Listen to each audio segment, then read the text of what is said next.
నాడు ఏపీ గొంతు కోసిన కాంగ్రెస్ నేతలే ఇప్పుడు ఇలా హోదా కోసం గర్జిస్తుంటే అధికార టీడీపీ మాత్రం ఏం చేయడం లేదా? ఏపీకి ప్రత్యేక హోదా రావడం టీడీపీ ఇష్టం లేదా, లేక సాధించే క్రమంలో చిత్తశుద్ధి లేదా? ప్రతిపక్షాల విమర్శల్లో వాస్తవం ఎంత? టీడీపీ చేస్తున్న పోరాటంలో పస ఎంత? రాష్ట్ర విభజన ఎవరి రాజకీయ నిర్ణయమైనా, ఏ పార్టీ రాజకీయ ప్రయోజనాల కోసం జరిగినా ఇప్పుడు రాష్ట్ర ప్రజలు మాత్రం దాని పర్యవసానాలు అనుభవిస్తున్నారు. రాజధాని కూడా లేకుండా, ఆదాయమిచ్చే పరిశ్రమలు కూడా రాకుండా, కనీసం తగినంత కేంద్ర సాయం కూడా లేకుండా ఆంధ్రప్రదేశ్ నానా అవస్థలు పడుతోంది. ఏపీని సాధ్యమైనంతగా నిలబెట్టేందుకు టీడీపీ సర్కార్ కూడా ప్రయత్నిస్తోంది. ఇలాంటి టైంలో ఏపీకి ప్రత్యేక హోదా వస్తే మరిన్ని ప్రయోజనాలు కలుగుతాయి. టీడీపీకి ఇది రాజకీయంగా కూడా బాగా కలిసొచ్చే అంశమే.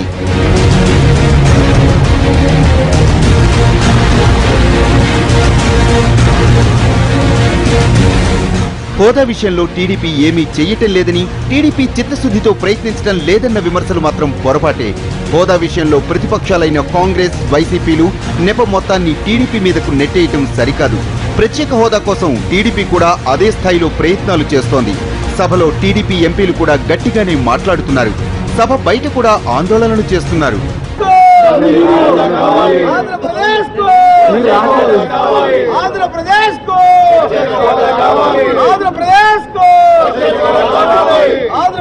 హోదా విషయంలో మొదటి నుంచి టీడీపీ తన ప్రయత్నాలు తాను చేస్తూనే ఉంది.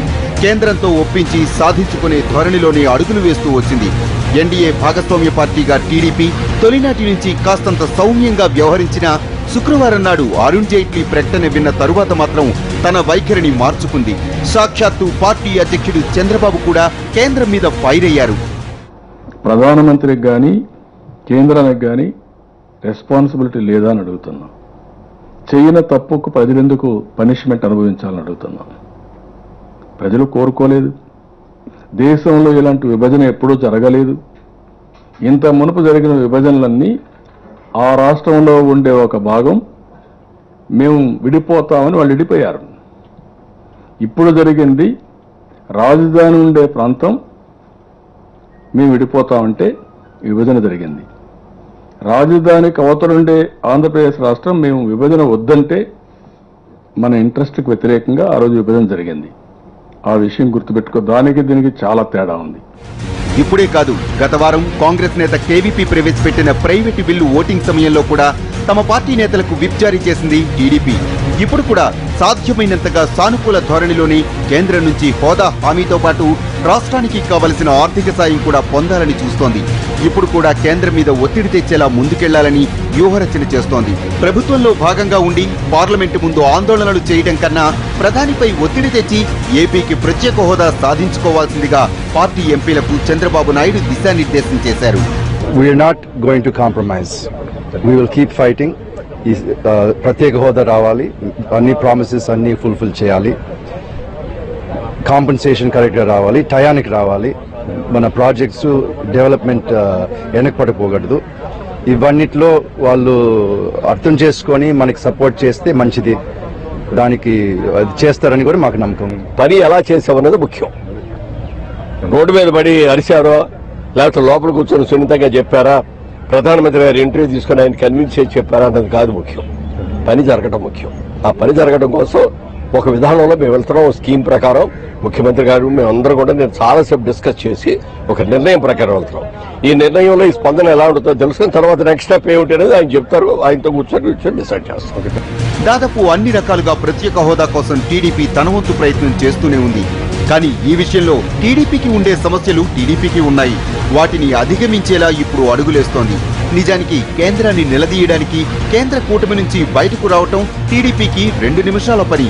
కానీ ఆపై కేంద్రం నుంచి రాష్ట్రానికి ఇప్పటి వరకు అందే సాయం కూడా అందకపోతే అన్న ఆలోచనతోనే ఆగిపోతోంది. ఇప్పటికే కేబినెట్ నుంచి బయటకు రావడానికి టీడీపీ ఎంపీలు కూడా సంసిద్ధత వ్యక్తం చేసినా సానుకూల ధోరణిలోనే ముందుకు వెళ్లాలని ఆలోచిస్తోంది. ప్రత్యేక హోదా విషయంలో మాత్రం టీడీపీ చిత్తశుద్ధిని కాంగ్రెస్, వైసీపీలు శంకించాల్సిన అవసరమే లేదు. తప్పనిసరిగా అన్ని రకాల కూడా ఏ రకమైనటువంటి అవకాశం ఉంటే ఆ రకాన్ని మనం చెప్పినట్టు అన్ని రకాలుగా ఉపయోగించుకుంటాం.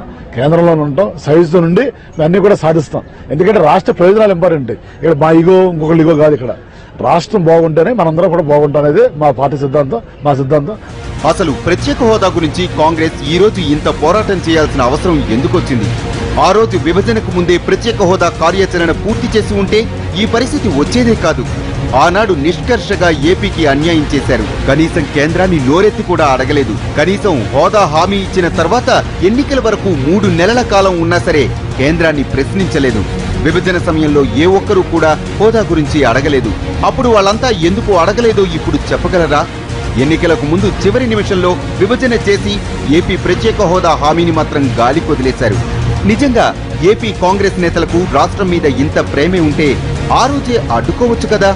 ఒక్క కాంగ్రెస్ నేతలే కాదు, అన్ని పార్టీల నేతలు ఆ రోజే హోదా గురించి గట్టిగా ప్రయత్నించి ఉండవచ్చు కదా.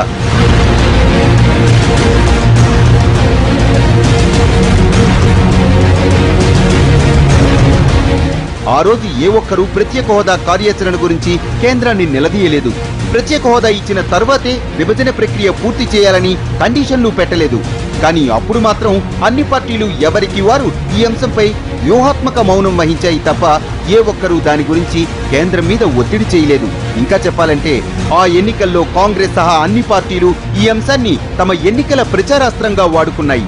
సాక్షాత్తు నేటి ప్రధాని మోడీ కూడా ఆనాడు తిరుపతి సభలో ఏపీకి న్యాయం చేస్తానని మాట ఇచ్చి ఆపై తీరిగ్గా మర్చిపోయారు. ఆనాడు సభలో ఏపీకి ప్రత్యేక హోదా ఇచ్చేసినట్లేనని కాంగ్రెస్ నేతలు ఎగిరి మరీ తొడలుగొట్టారు. ఇక కమలనాథులు కూడా మరో 4 ఆకులు ఎక్కువే చదివి వచ్చేది తామే, హోదా ఇచ్చేది తామే అని జబ్బలు చరుచుకున్నారు. అప్పుడు ఎన్నికల వేళ కాబట్టి ఎవరికి వాళ్లు ప్రత్యేక హోదా అంశాన్ని తమ రాజకీయ ప్రయోజనాల కోసం వాడుకున్నారు.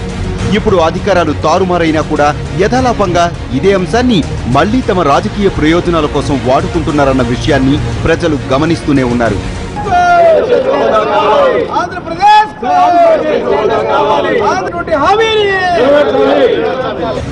నిజానికి ఈ మధ్య కాలంలో ఓ కేంద్ర మంత్రి అన్న మాట వింటుంటే విభజన ఎంత క్రూరంగా జరిగిందో అర్థమవుతుంది.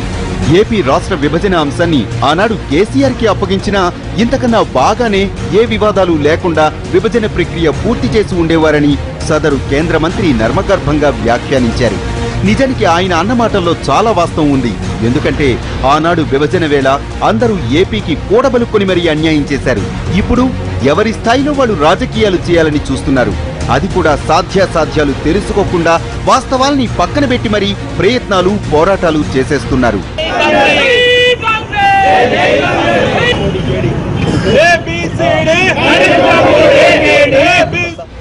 ఇప్పుడున్న పరిస్థితుల్లో హోదా ఇవ్వనందుకు కేంద్రాన్ని గట్టిగా అడిగి సాధించనందుకు రాష్ట్ర ప్రభుత్వాన్ని కడిగి పారేయగల అవకాశం ప్రతిపక్షాలకు ఉంది. అంతేకాదు ఏపీ విషయంలో రాష్ట్ర ప్రభుత్వమే ఇలా వెనకడుగు వేసిందన్న భావనలు వినిపించినప్పుడు ప్రతిపక్షాలు పార్టీల్ని కడిగి పారేయొచ్చు. కానీ ఏ ప్రతిపక్ష నేత కూడా ప్రభుత్వాన్ని ఈ విషయంపై నిలదీయలేదు. రాజకీయంగా ఈ అంశం మీద ఇలాంటి సమయంలో ప్రభుత్వం మీద సూటిగా విమర్శనాస్త్రాలు సంధించవచ్చు. అంతేకాదు ఇలా అధికార టీడీపీ మీద పోరాడి బలపడేందుకు ఇది చక్కని అవకాశం కూడా. కానీ ఒక పార్టీ ప్రతిపక్ష నేత కేవలం ఓ ప్రెస్ మీట్ పెట్టి ఆగ్రహం వ్యక్తం చేసి వదిలేశారు. ఇక కాంగ్రెస్ కూడా అదే బాటలో అడుగులేసి విషయాన్ని గాలి కొదిలేసింది. ఇలా ఎవరికి వారు ఏపీ ప్రత్యేక హోదా విషయాన్ని రాజకీయం చేస్తున్నారు.